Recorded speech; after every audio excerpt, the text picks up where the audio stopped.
Does it seem like every phone manufacturer has a wicked case of electronic anorexia? We get these hyper-thin phones that seem content to spend all day measuring themselves on a scale and admiring themselves in the mirror, and maybe some people find that sexy, but you know what I see? Insecurity, weakness, and a lack of stamina, none of which makes for a good night in the... Sorry, what were we talking about? Back on track. Part 2 of our triple curved monitor surround is coming soon, so make sure you're subscribed to catch that. Curvy is beautiful, and on that note, the Droid Turbo can turbo my droid all night long, if you know what I mean. I mean, it's thicker than most flagship mobile devices, because it's got, you know, a big internal battery. So at nighttime, the phone is still running. That's what I meant by the all night long. I mean, what did you think?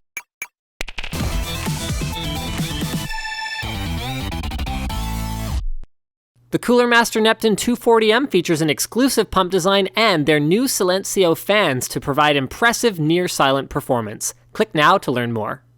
So we'll kick things off with specs. Picture in your mind's eye what the ballinest smartphone specs might be for a moment. Basically that. A top-of-the-line Snapdragon 805, Adreno 420 GPU, 3 gigs of RAM, a 5.2-inch AMOLED Quad HD display covered in Gorilla Glass 3, 32 or 64 gigs of internal storage, wireless charging, AC, wireless, internal and exterior nano coating for splash resistance, and a 3900 mAh battery. I'm sorry, Linus, what?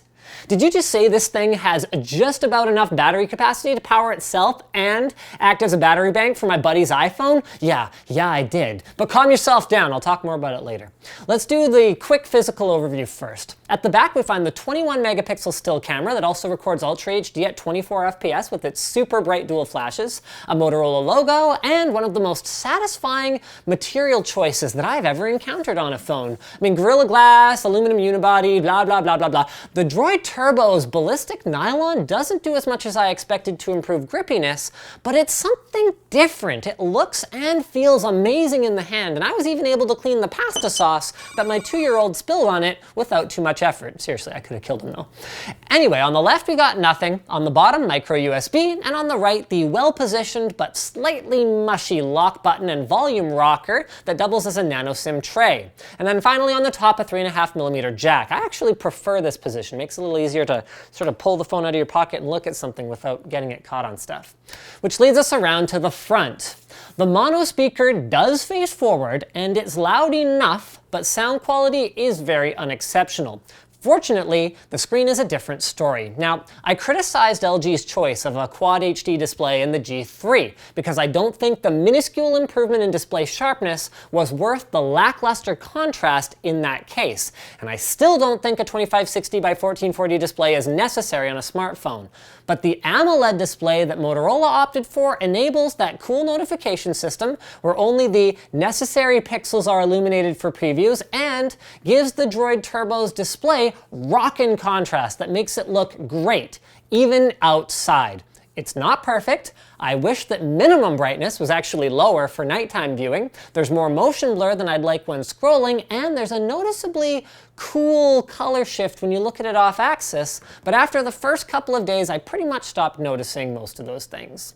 Something I didn't stop noticing was the fact that this is the first Android phone that I've used in over a year with dedicated capacitive buttons. I don't generally have a preference either way, but I did find that with this phone, holding it in landscape mode was a little tricky without mashing those buttons, so just watch out for that if you're picking one up. So let's get into actually using it. First, the big question. Isn't it heavy, Linus, with that massive battery in it? And the answer is no. The curvature of the back feels very natural in my hand, and the weight gives it a satisfying premium feel without making it feel brick-like. Okay then, Linus, second question. Do you actually get 48 hours out of it like Motorola claims? Because that'd be sick, dog! And the answer here is also no. And I'll throw in a don't be ridiculous for good measure. I usually ended up with 35 to 40% left at the end of the day, and power users will still be able to drain their battery in a single day by doing things like playing games or navigating with GPS. I'm even sitting here writing this at the end of a workday, albeit a fairly long workday, with a mere 25% left, which is obviously not enough to make it through another day tomorrow. But While 2-day battery was a silly claim for Motorola to make, the extra capacity of the Droid Turbo has changed the way that I use my phone for a single day, and switching back to something with a more normal battery size will be extremely difficult. I did alter the default 2-minute backlight time out to 1 minute, that was just showing off, but I was able to keep all my features on, crank that brightness, browse whenever I was bored, and I didn't even bother carrying a battery bank while I was using it. Between the Qi wireless dock in my car and Motorola's included 12-volt fast charger that can restore this much battery in this much time, here's a graph, I didn't add it to my script, in a pinch, even though I'm still plugging into a 1-amp charger every night to preserve the lifetime of my battery, I felt liberated somehow because I'm not thinking about my battery all the time. On to software, there's not much to say. It's Motorola's skin, so you get pretty much bone stock Android. Apparently there's a lollipop upgrade coming very soon, which is good because art runtime is bugged on KitKat on this phone. And then it's got a couple of Moto tweaks, including their wave to preview your notifications, their slide to unlock, their somewhat useless voice control that I found routed voice commands through Google Now more often than not, which is fine, I guess.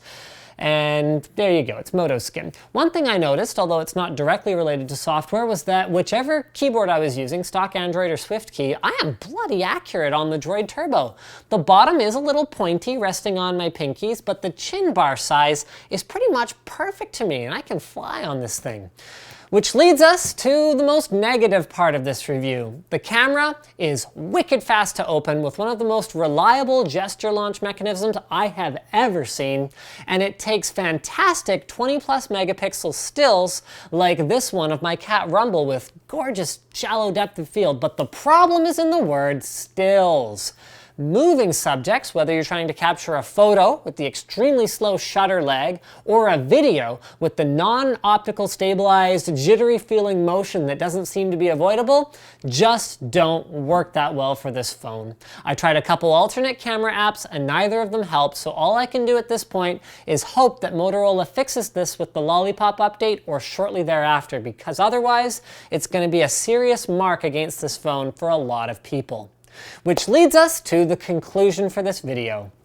It amazes me that I even have to applaud the technological innovation of put a bigger freaking battery in it, but that's what I'm gonna do. I don't want a lighter phone. My fingers aren't made of, limp spaghetti. I want one that works better and for longer, and that's what the Droid Turbo does, and is why, in spite of its camera, it's earned its place as my new daily driver until further notice. This is a great phone, and my only other big complaint is availability. It's Verizon exclusive in the US right now, and while the Verizon apps and occasional, hey, your SIM isn't Verizon message are easy to ignore, you just plain can't buy one in the US without a Verizon contract right now, which is gonna hurt third-party modder support if you're into rooting your phones and installing custom ROMs and whatnot.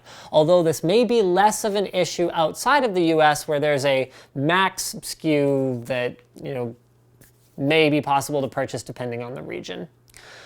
So I think that's pretty much it, guys. Thank you for watching. Like this video if you liked it, dislike it if you disliked it, leave a comment if your feelings are more complicated than this, and as always, check out the Support Us link if you like our videos. You can give us a monthly contribution, buy a cool t-shirt like this one, or change your Amazon bookmark to one with our affiliate code so that whenever you buy phone stands or whatever, it's the only thing left on this table, so I'm holding it up. Whoops, it fell. Whenever you buy phone stands, we get a small kickback. That kind of thing helps us out a lot. Thanks again for watching, and as always, don't forget to subscribe.